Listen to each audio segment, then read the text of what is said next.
Hello guys, आपने login किया है फोरमैन आर्मी को, जहां पर आपको मिलेंगे ऑसम कंटेंट्स, अमेजिंग स्टोरीज। तो दोस्तों आज हम लोग करने वाले हैं अपनी एक न्यू स्टोरी जिसका नाम है परमैन से आई लव यू टू पाको। तो गाइस जल्दी से जल्दी शुरू करते हैं बिना किसी टाइम पास के। पंछी बनूं उड़ता फिरूं मस्त गगन में, आज मैं आजाद हूँ तेरी टाई के चमन से। अबे बताओ क्या हो गया? और बेटा तेरे टाई ने गुटखा खाने की परमिशन दे दी, ले थूक भी दिया गुटखा।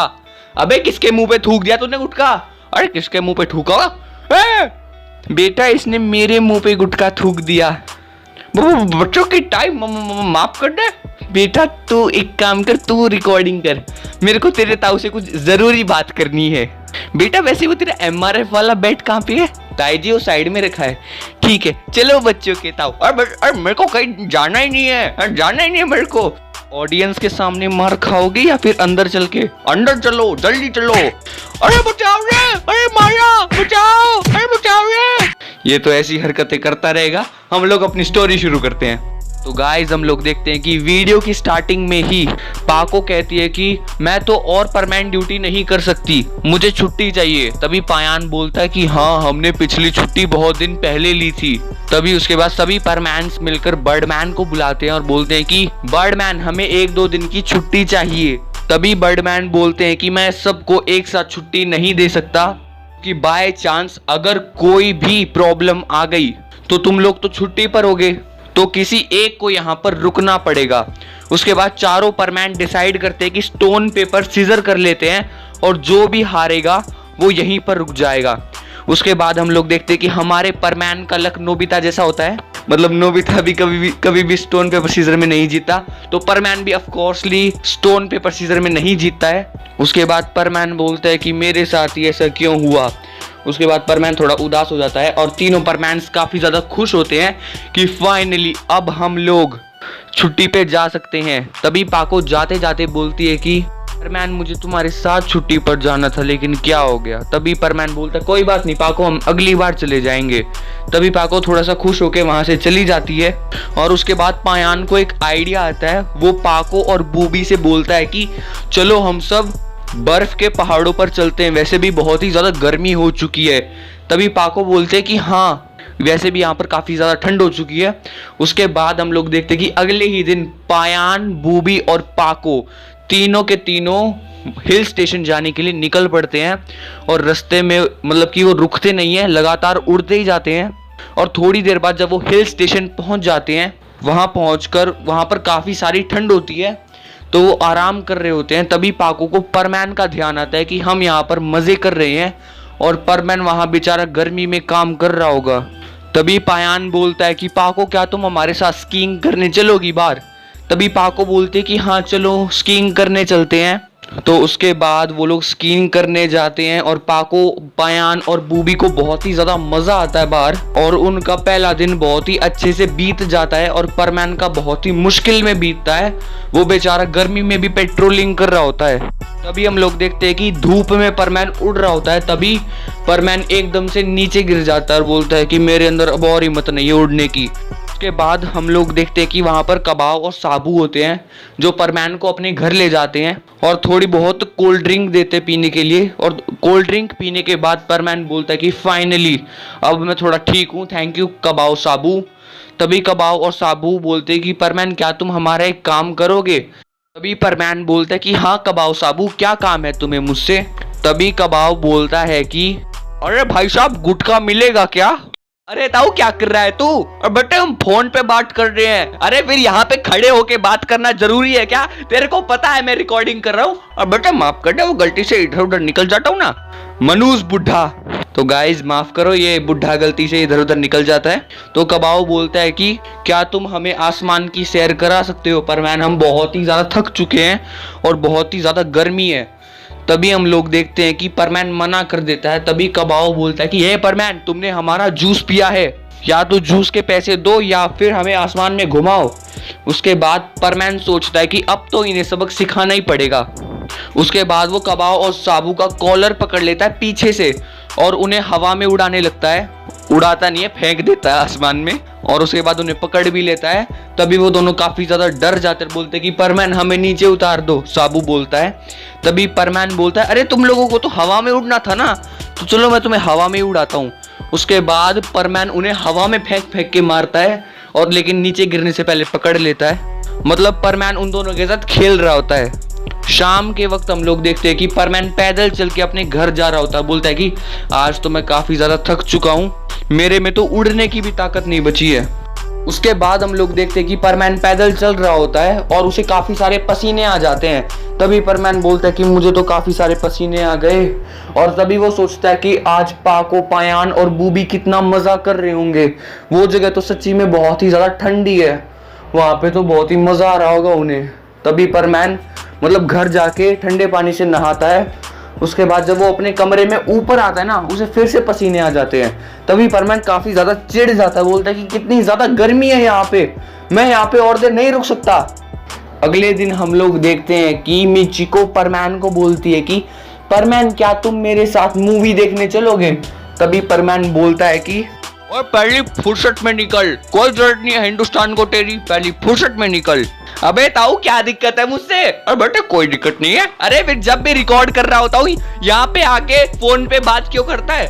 और बेटे माफ कर दे, वो गलती से इधर उधर निकल जाता हूँ मैं, मनूज बुढ़ा। तो गाइज माफ करो, ये गलती से इधर उधर निकल जाता है। लेकिन तभी हम लोग देखते कि परमैन मना कर देता है, बोलता है कि आज बहुत ज्यादा गर्मी है, मैं जाने वाला हूँ नहीं। तभी मिचिको बोलती है कि वहां पर एसी होगा। तभी परमैन हाँ बोल देता है कि क्या वहां पे एसी होगा, चलो फिर चलते हैं वहां पे। मिचिको जाते वक्त ये सोच रही होती है कि वो एक रोमांटिक पिक्चर है, तो हो सकता है कि मिचिको अपने दिल की बात परमैन को बोलने वाली थी। तभी हम लोग देखते हैं कि परमैन जैसे ही सिनेमा हॉल में एंटर करता है ना, ठंडी ठंडी हवा उसके मुंह पे लगती है और परमैन को काफी सारा आराम मिलता है।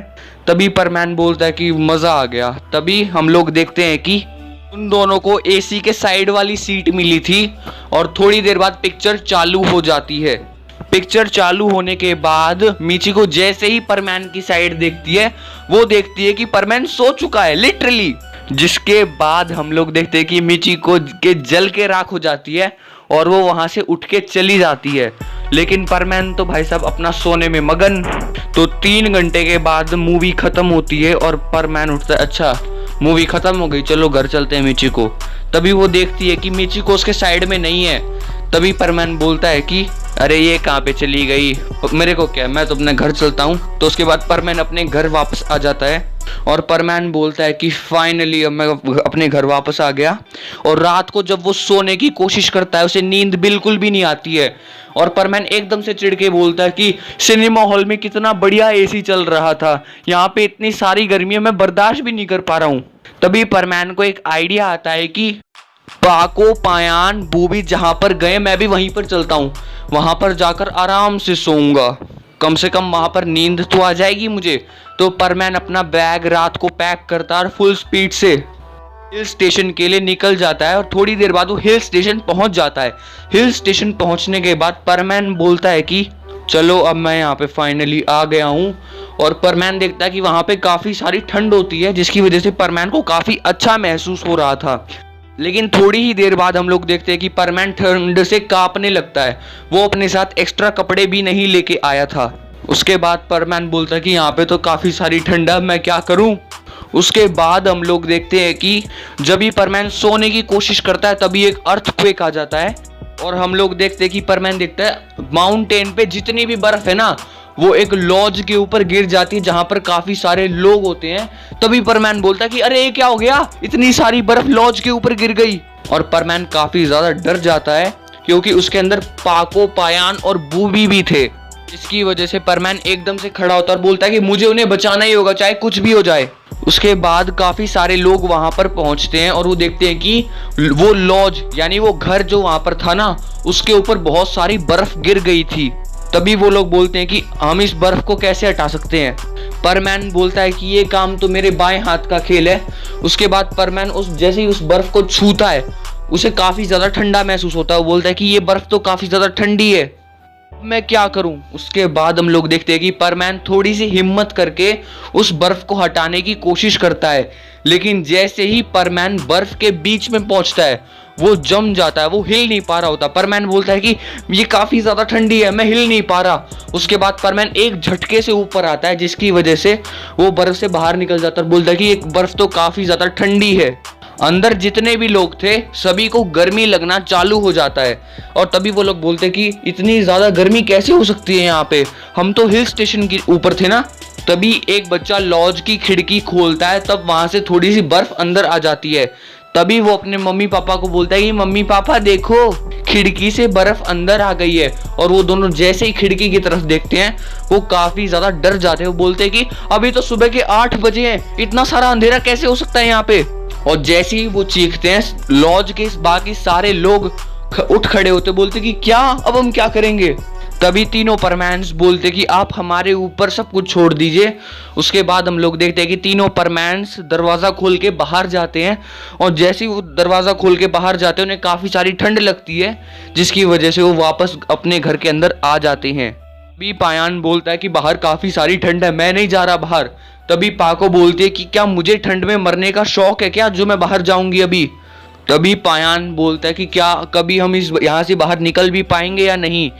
तभी हम लोग देखते हैं कि पाको परमैन को कॉल लगाती है और जैसे ही परमैन पाको का कॉल उठाता वो देखता है कि पाको बोलती है परमैन हम एक लॉज के अंदर थे, उस लॉज के ऊपर काफी सारी बर्फ गिर गई है, प्लीज हमें बचाने के लिए जल्दी से आ जाओ।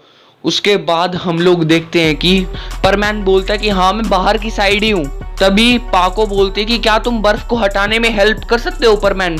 तभी परमैन बोलता है कि बर्फ बहुत ही ज्यादा ठंडी है, मेरे हाथ सुन पड़ गए हैं, मैं कुछ नहीं कर सकता पाको। तभी पाको बोलते कि क्या तुम कुछ नहीं कर सकते परमैन। तभी परमैन बोलता है अरे बोला तो मैंने, मैं कुछ नहीं कर सकता, इतनी ज्यादा ठंडी बर्फ है ये और यहाँ आसपास भी काफी सारी ठंड है।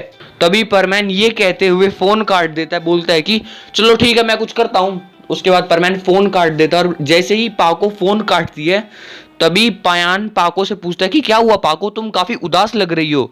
तभी पाको बताती है पायान को कि परमैन बाहर तो आ गया है लेकिन वो बाहर से बर्फ नहीं हटा सकता क्योंकि बाहर की तरफ से भी बर्फ काफी ज्यादा ठंडी है। तो उसके बाद हम लोग देखते हैं कि परमैन के दिमाग में एक आइडिया आता है और वो पाको को कॉल करता है। तभी पाको बोलती है हाँ परमैन क्या हुआ।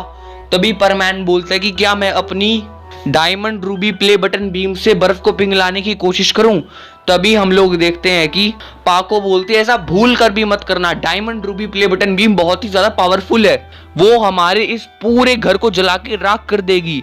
तभी परमैन बोलता है कि और हम क्या कर सकते हैं पाको। तभी पाको गुस्से से बोलती है कि तुमसे कुछ नहीं होगा परमैन, हम खुद कर लेंगे। उसके बाद पाको फोन काट देती है और बोलती है कि पायान हमें खुद ही कुछ करना होगा। तभी पायान बोलता है कि हम क्या करेंगे पाको। तभी पाको बोलती है कि हम इस घर की छत पकड़ के ऊपर की तरफ लेके जाएंगे जिसकी वजह से सारी बर्फ हट जाएगी। तभी पायान बोलता है कि हाँ हमें ऐसा ही करना चाहिए। उसके बाद तीनों परमैन्स उस छत को ऊपर धक्का मारने लगते हैं और उसके बाद फाइनली वो ऊपर की तरफ से बाहर आ जाते हैं सभी लोग।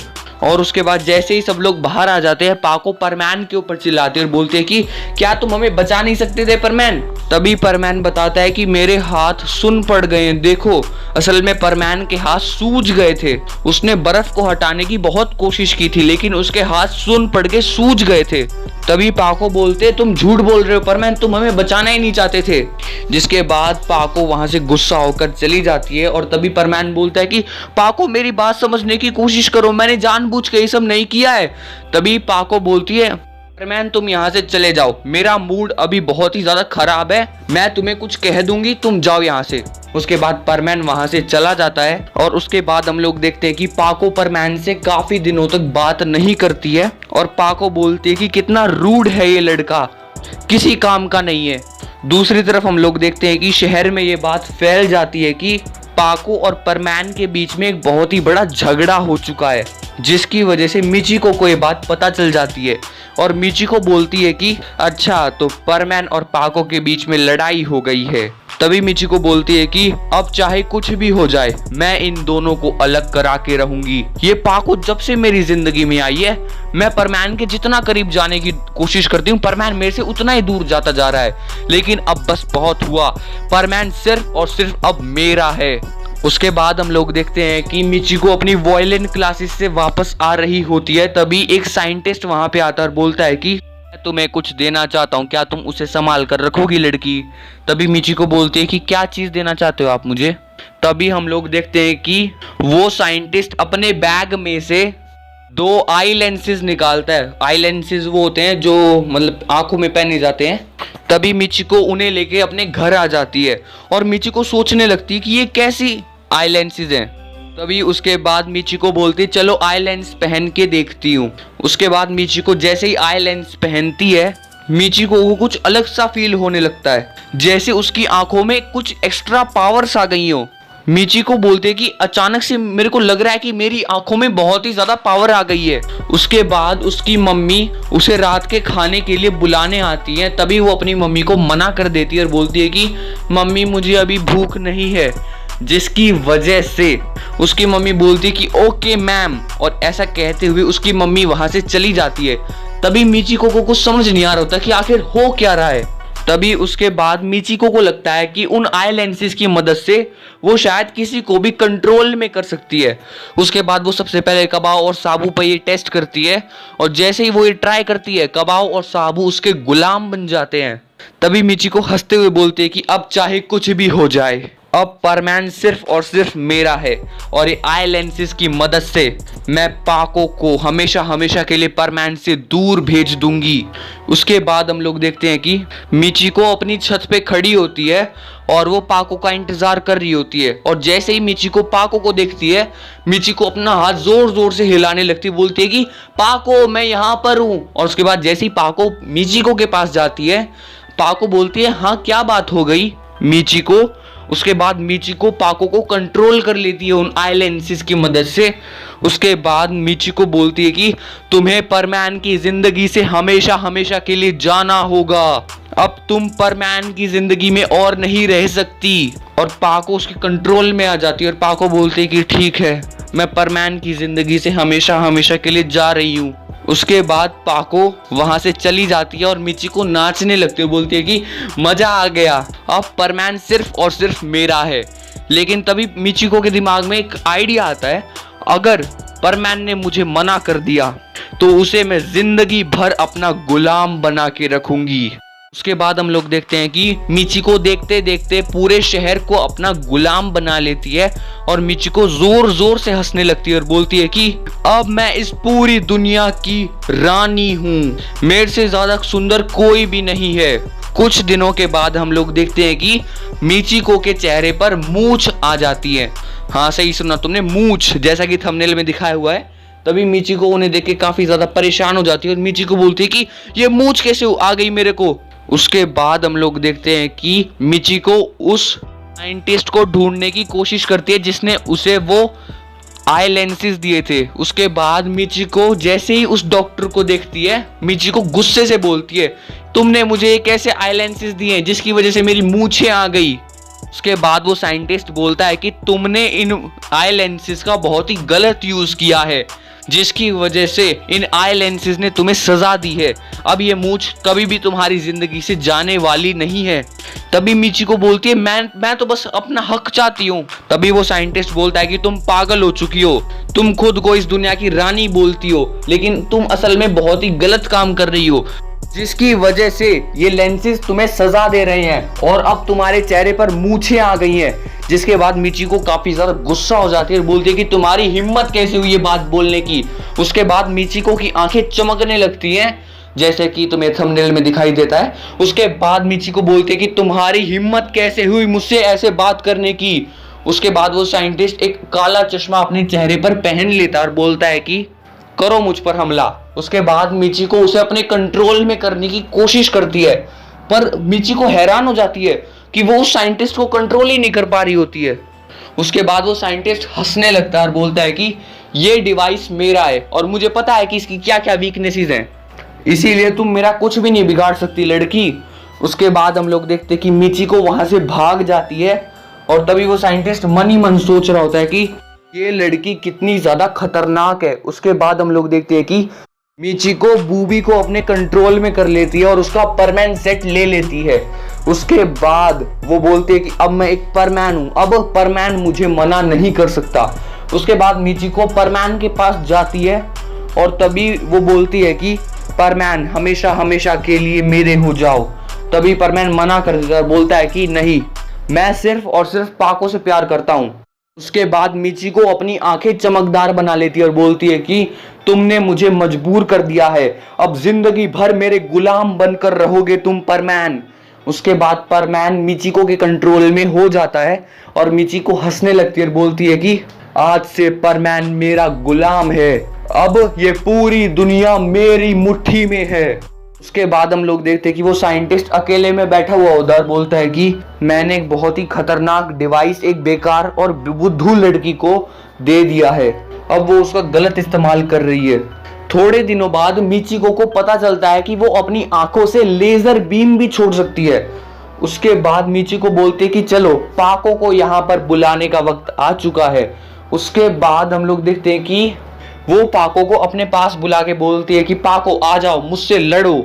उसके बाद हम लोग देखते हैं कि मिचिको पाको को एक मुक्का मारने वाली होती है, तभी पाको मिचिको का हाथ पकड़ लेती है और उसे घुमा के दूर फेंक देती है, जिसके बाद मिचिको को काफी ज्यादा गुस्सा आ जाता है और मिचिको पाको को कंट्रोल करते हुए बोलती है कि तुम बस वहीं पर खड़ी रहोगी, मैं अटैक करूंगी तुम पर। उसके बाद पाको एक जगह से हिलती भी नहीं है। उसके बाद हम लोग देखते हैं कि मिचिको अपनी आंखें चौड़ी करते हुए बोलती है कि पाको, एक ऐसी लड़की जिससे मैं आज तक कभी नहीं जीती, जिसने हमेशा परमैन को मुझसे दूर रखा, आज तेरा सर धड़ से अलग कर दूंगी मैं। उसके बाद वो अपनी दोनों आंखों से एक बहुत ही पावरफुल बीम पाको के ऊपर छोड़ती है और जैसे ही वो पाको को लगती है, पाको भाई साहब काफी दूर जाकर गिरती है और पाको का जो परमैन सेट होता है वो डिस्ट्रॉय हो जाता है। उसके बाद पाको को होश आता है कि उसके साथ ये क्या हो गया और पाको देखती है कि उसे काफी सारी चोट लग गई है और पाको उठ भी नहीं पा रही होती, जिसकी वजह से पाको बोलती है मेरे को काफी ज्यादा दर्द हो रहा है। उसके बाद मिचिको पाको के पास आकर बोलती है कि अच्छा तो तुम बच गई, लेकिन अब तुम नहीं बचोगी पाको। उसके बाद हम लोग देखते हैं कि परमैन अपने आप हिलने लगता है, बोलता है कि ये मेरे को क्या हो रहा है। उसके बाद परमैन एकदम से होश में आ जाता है, बोलता है पाको, और वो देखता है कि मिचिको पाको को मारने वाली है। तभी परमैन बोलता है कि अब मैं क्या करूं। तभी परमैन बोलता है कि मुझे लगता है कि अब मेरे को यही करना पड़ेगा। उसके बाद मिचिको अपनी आंखें और चौड़ी कर लेती है और एक पावरफुल बीम पाको के ऊपर छोड़ने ही वाली होती है और वो मिचिको बोलती है पाको से कि अलविदा पाको, तुमसे मिलकर बहुत खुशी हुई। उसके बाद जैसे ही वो पाको को मारने वाली होती है, परमैन पाको के ऊपर डायमंड शील्ड लगा देता है, रिफ्लेक्टिंग डायमंड शील्ड, जिसके बाद जैसे ही वो बीम उससे लगती है, उस शील्ड को वो वापस से मिचिको की आंखों में चली जाती है, जिसकी वजह से मिचिको अपनी आंखें पकड़ने लगती है कि ये मेरी आंखों को क्या हो गया।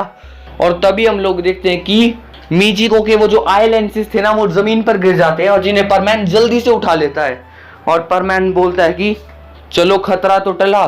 जिसके बाद मिचिको बोलती है कि अभी खतरा टला नहीं है परमैन, और तभी वो परमैन से बोलती है कि परमैन तुम मेरे गुलाम हो, पाको को मार दो, पाको को छोड़ना मत।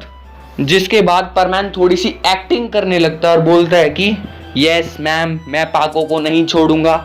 उसके बाद परमैन अपने दोनों हाथों से पाको को खड़ा करता है और उसके बाद मिचिको को लगता है कि फाइनली अब उसकी जीत हो चुकी है।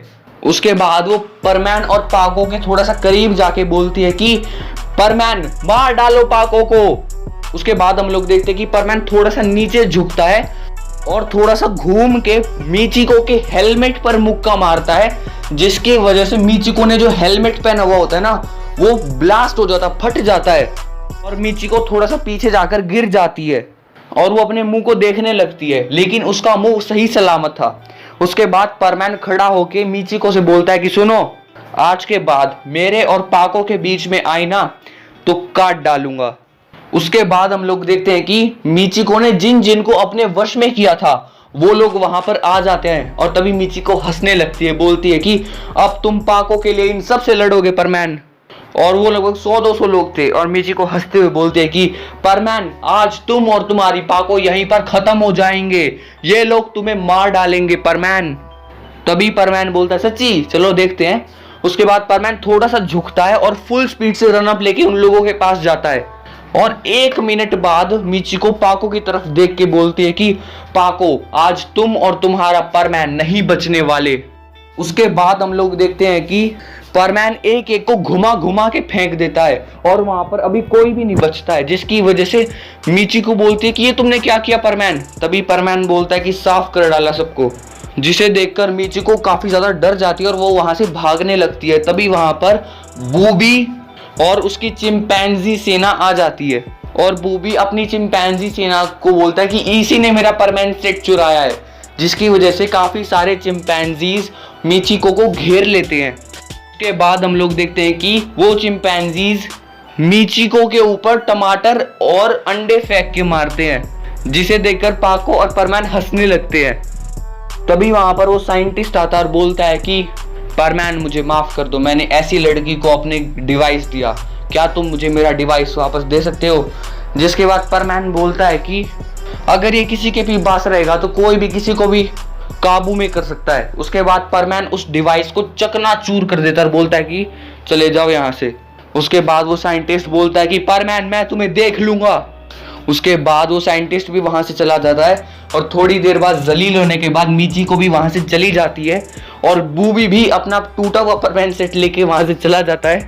और हम लोग देखते हैं कि पाको को थोड़ी बहुत खरोंची आई हुई होती है, जहां पर परमैन बैंडेज लगा रहा होता है और परमैन बोलता है कि अपना ध्यान नहीं रख सकती हो तुम, देखो कितनी चोट लगी है तुम्हें, अगर वो बीम तुम्हें लगती तो तुम नहीं बचती। तभी पाको बोलती है तो मैं बची कैसे। तभी परमैन बताता है कि मैंने तुम्हें बचा लिया। तभी परमैन सारी कहानी पाको को बताता है कि कैसे उसने उस पर डायमंड शील्ड लगा दी थी, जिसकी वजह से मिचिको की आंखों से वो आई लेंस नीचे गिर गया था। उसके बाद पाको परमैन को सॉरी बोलती है और बोलती है कि थैंक यू परमैन, तुमने मेरी जान बचा ली। उसके बाद पाको बोलते चलो परमैन हम यहाँ से दूर चलते हैं कहीं। उसके बाद जैसे ही पाको जा रही होती है, परमैन पाको का हाथ पकड़ के उसे रोकता, बोलता है कि रुको पाको। तभी पाको पीछे मुड़ती है और बोलती है कि क्या बात है परमैन। तभी परमैन एक घुटने पे बैठता है और बोलता है कि पाको आई लव यू। और पाको ये सब देख के बिल्कुल हैरान, पाको की पूरी दुनिया ही पलट जाती है और पाको को बिलीव नहीं हो रहा था कि परमैन ने उसे आई लव यू बोला है। जिसके बाद पाको अपने मुंह पे थोड़ा सा हाथ रख लेती है हैरानी के कारण। उसके बाद पाको अपनी आंखों से आंसू पोंछते पोंछते परमैन को हक कर लेती है और बोलती है कि आई लव यू टू परमैन। उसके बाद हम लोग देखते हैं कि पाको जैसे ही चलने लगती है, पाको के मतलब कि घुटने में थोड़ी सी चोट लग जाती है, जिसकी वजह से परमैन उसे अपनी गोदी में उठा लेता है और बोलता है कि चले पाको। पाको बोलते चलो। उसके बाद परमैन उसे उड़ाकर ले जाता है अपने साथ और पाको को काफी ज्यादा मजा आ रहा होता है हवा में उड़ के, और उसने परमैन को इतनी करीब से पहली बार देखा था। उसके बाद हम लोग देखते हैं कि पाको शर्माकर अपनी आंखें दूसरी तरफ कर लेती है परमैन से। तभी पाको अपने आप को इडियट बोलती है, मैं ये क्या कर रही थी इडियट। उसके बाद परमैन बोलता है कि पाको चलो हम लोग मूवी देखने चलते हैं। उसके बाद परमैन और पाको मूवी देखने जाते हैं। तो गाइस इसी के साथ इस एपिसोड की यहाँ पर हो जाती है एताऊ बोलना हैप्पी एंडिंग। अगर तुम्हें मजा आया तो भाई लाइक मार दो और चैनल का सब्सक्राइब का बटन ठोक दो ठोक दो ठोक दो। अब बेटा वो गले में गुटखा अटक गया था, इसीलिए पिचकारी मार के अपना गुटखा बाहर निकाला। मनोज बुढ़ा किसी दिन धक्के मार के इसे बाहर निकाल दूंगा। तो गाइज आज हम 3 बजे लाइव आने वाले हैं, कृपया करके लाइव में भी आ जाना। तो गाइज अब मैं भी चलता हूँ, मुझे ताऊ का झूठा नाम लगाना है। अरे बेटे एक बार तो पिटवा दिया, अब दूसरी बार पिटवाएगा क्या। जी हाँ। अरे बेटे भागो। ताऊ का 5 रुपया यहाँ पे गिर गया। अरे बेटे कहाँ पर है, पकड़ लिया। अब तू यहीं पे रुक, तेरा झूठा नाम मैं लगाता हूँ। ताई जी ताऊ अभी भागा भागा चंपा आंटी के पास जा रहा था, मैंने पकड़ा हुआ है। हे भगवान ये बुढ़ा सनकी बुढ़ा हो चुका है। अब लो ताई जी MRF वाला बैट दोबारा। बेटा मैं आज अपना खुद का MRF वाला बैट ले आई, जिसमें थोड़ी बहुत कीले भी हैं। अबे पागल लौरट, इसमें कीले हैं, अगर एक भी कील पिछवाड़े में लग गई तो बहुत दर्द होगा। वही तो मैं चाहती हूँ, तेरे को सुधारने का और कोई तरीका नहीं है। ए चल बुढ़े। अरे बेटे बचा ले, अरे बचा ले बेटे, ये हमको मारेगी। सनकी बुढ़े तेरी। अबे आपको मारा, बचाओ, अरे बचाओ रे, अरे कील घुस गई, अरे पिछवाड़े पे कील लगे, बचाओ, अरे बचाओ रे।